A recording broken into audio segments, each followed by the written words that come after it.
So I was looking through my unit review playlist, and I didn't talk about Teq Bardock, did I? I swear I looked at this playlist twice, making sure I talked about Teq Bardock, but I don't think I did. No, I don't think I did because I looked through this playlist like three fucking times, like two, three times, and I saw no Teq Bardock. So today, you guys already know what we're gonna do. We're gonna talk about Teq Bardock. Now, Teq Bardock, I was and I'm still kind of a fan of Teq Bardock, but the thing is that there's a couple of like weird oddities with how they designed him. Although I now see the vision on why they gave him 5 turns. I'm seeing super attacks. I think that Bardock, he could have been better, for damn sure. Because if you really think about it, Bardock is pure defense, and as you guys know, pure defense does not cut it in this day and age. You need an extra layer of defensive ability, because if you don't have that, you're gonna get clowned forever on Twitter, Discord, or wherever you clown a unit at.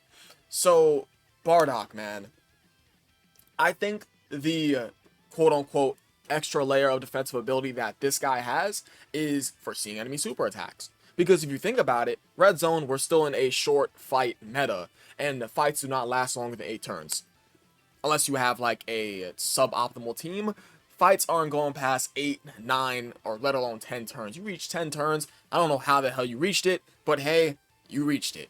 Now, Teq Bardock, let's go ahead and let's just talk about his entire kit again, and then let's go ahead and just see what we can fix about this guy. Now, Teq Bardock is a 200% leader skill to Pure Saiyans, and his leader skill is Goku's family or story figures, 3 key 170% across the board. So, of course, this guy has an immaculate leader skill. Story figures, a bit of a shaky, weird category team, but Goku's family, of course, being a amazing category team.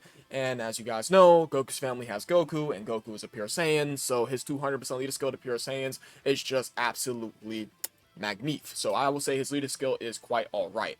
Now, his super attack effect, quite good. He gains 50% attack and defense in 1 turn, clear, cut, simple, good super attack effect. He has an interest animation where he randomly changes key spears.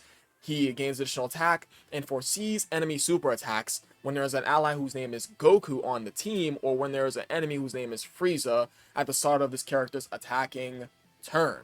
So this whole part of his passive is very important because this guy is a rainbow orb changer that's able to foresee enemy super attacks. I would argue that foreseeing enemy super attacks is maybe a defensive ability because you're technically keeping this guy out of harm's way with his pure defensive stat.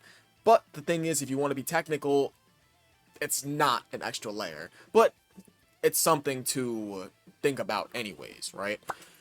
It's important to him with this Rainbow Orb changing because, well, Rainbow Orb changing and forcing enemy super attacks. Forcing enemy super attacks keep this guy out of a super attacks like harm's way, and for his randomly changing orbs, for him to go ahead and proc the last parts of his passive, because he's effective against all types of one rainbow orb change with 1 rainbow key spear obtained. I don't know what the hell I'm saying. He's effective against all types of 1 rainbow orb. He gets an additional 50% attack and defense with 2 or more rainbow key spears obtained, and he does a guaranteed crit with 3 or more rainbow key spears obtained. Now, I have a massive issue with this part of his passive.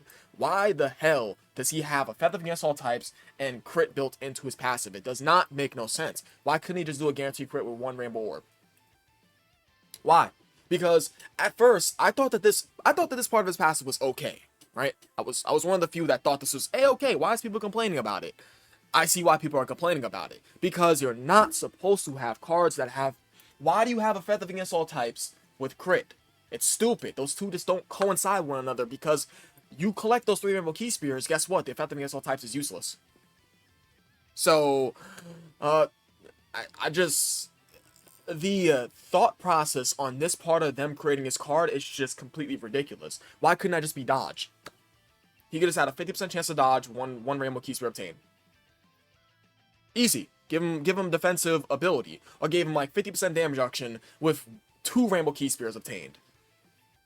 It's easy. They could have easily took one of those rainbow orb obtained parts of his kit right over there and made that a extra layer of defensive ability. Listen, that is very, very important to have on units, because if you do not have that on units, then it's not a good look. It's just not. I don't care how much defense Bardock has. He's not taking a super attack from the biggest bosses in the game. He's just not. He's getting washed out like some soap. It's over, okay? So, it's just, this part of his passive is just, it's weird. It's really weird, and it just functions just odd. Other than that, I'm completely fine with this guy being able to foresee an enemy super attacks for 5 turns. I think it's okay. I think this part of his passive is a-okay, because we are in a short fight meta. This is fine with me. But what I am not fine with, if this guy, his rainbow orb changing, why is this rainbow orb changing for 5 turns? It's like, why? Let him rainbow orb change forever. Those definitely aren't separate, right? Because it says rainbow orb changing, 7% attack, and then of course the forcing enemy super attacks for 5 turns. Why couldn't this rainbow orb change just be unrestricted? It's asinine. Make his orb changing unrestricted. Here's how I'll fix this card. Make his orb changing unrestricted, and go ahead and just give this guy a defensive ability with 1 or 2 rainbow key spears obtained. It's so easy. It's easy. It's very, very easy. Because, guys, do you really think this 50% attack and defense is going to help you when you take a super attack from Metal Cooler Core? No! You are getting dish ragged. You are done. Okay? So, with those either 1 or 2 rainbow keysters obtained, give him an extra layer of defensive ability. That's it. That's all. That's all there is to it. Because this guy is doing pretty alright on the offensive end, but you can say that could be the same said for all the units that are in the top 10 TUR list. Right, guys? So, it's like, Bardock's good, but his issues, they show. And if we go ahead and go down on over to his active skills, like, okay, they become like, it's like guaranteed crits, cool and all. And then there's activation conditions, like really whatever. And of course, he has prepare for battle. You know, I'm saying lineage. He has alright, Link said family ties. Family ties. Now, who is his best linking partner? It is this Tora. And I think that this Tora is actually pretty solid. He's okay. He's okay. Yeah, this Tora's okay. What does he get at Link level 10? 70% attack, 20% defense, and 6 key. That's pretty nice. And of course, he has Cold Judgment in place of, what is that? Family Ties? I think that if they gave, I think they should have gave this guy Tough as Nails. If they gave Tora Tough as Nails and gave Teq Bardock Tough as Nails, that would have helped. As crazy as that sounds, that would have helped. Because guess what? Tough as Nails is a damage reduction link. Tough as Nails is a damage reduction link, and it would have helped him out. Because this guy's already at, like, how much defense? This guy can get really high with his defense. But the problem is that, even though you have high defense, guess what, bud? That's not going to save you. It's not going to save you. So, let's go and see how many 200% leader skills our guy Teq Bardock is on.